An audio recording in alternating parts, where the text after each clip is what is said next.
Okay, kumboze dako tusoke yani ya video brown omwana oyo video brown waliwo mukulu gwe bayita video brown abamanyi video brown yaliko ono gwe bakuba ekikondo yaliko mu Leon Island atobye mu ndongo so kitegeeza nti gye baziregera waliwo olugero olugamba nti gye baziregera si gye zivugira okimanyi titash just because you're born in Bara gye muregera obuntu buno sije zivugira sije bazikubira zivuge exactly I know.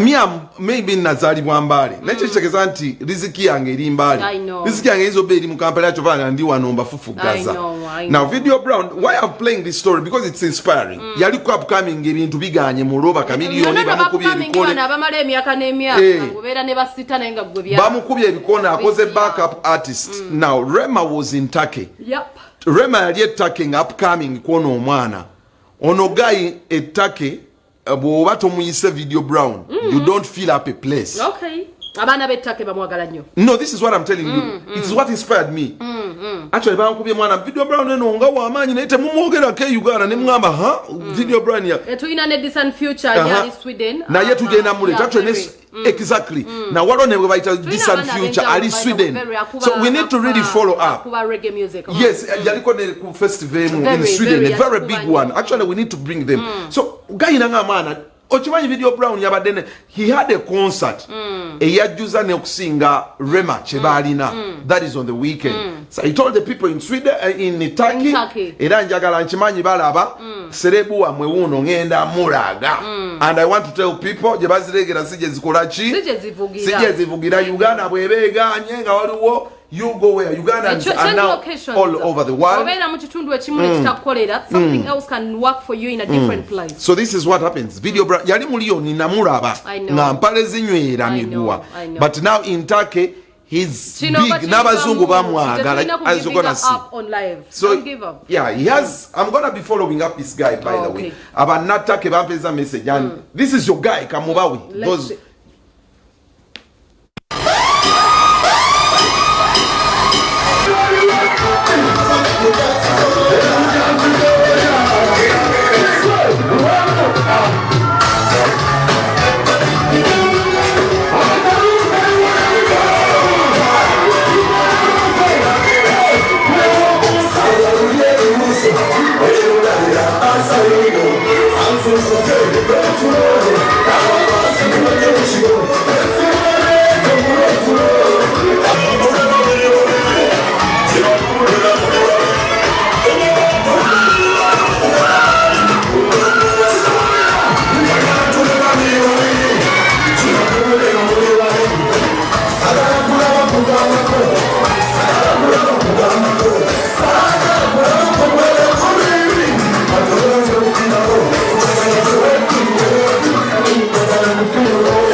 Okay. I like this, man. Yo tubadde ttake nno. This is news. Era kino mukitwale nga muli serious nze gegamuwulire bino ebyokuwemula abayimbi ebyokumnafu y'abayimbi nga nsibyagala nnyo. Ebyokuzza abantu wansi. I like this. I've seen this guy mbadde katogo 10 years in media. I saw this guy hustle. Initake munene. Ngenda bawe ebifaananyi nga ali ne Rema bamugamba kola drop ne gundi. Baga yali aganya agamba seboyo botakola drop naye. Era Rema nali alanchi ne yego I'm here chilling with Video Brown ni mutake you come. Sebo wali okuyitawo ikekaji. He has made his name. Tolabye abazungu gwe tolabye everyone different. Edanga mukwano abana je bali bambinga Uganda uchiba chiganya genda ku Austria. That is a decent future in Austria. So far to in a video uyo etake nabana balabenja ulo twina bana bali Dubai. So actually let's look for them. I'm going to look for them. Ogambye decent future ali Sweden ya future by the way tugenda batu mufuna very soon ali Austria abali Dubai. Our Ugandans are not going to follow you up. I'm going to look for you. And if you needs me to making you stay home, I'll do it. Atenga kusonga zezima bateka mwesimbi beba platinum oil spanga bano bagamba mukwana if you want to look good, if you want to glow, just wait until Inspire Fit wina jacuzzi. Atwina Moroccan bath mukwana we agala kubango vako that dead skin we agala kubango ina skin glowing. Atwina abana abamanyiche bakola era nga bajja kutusako services ezitali kagamba. Tulekaye mbozi ya Queen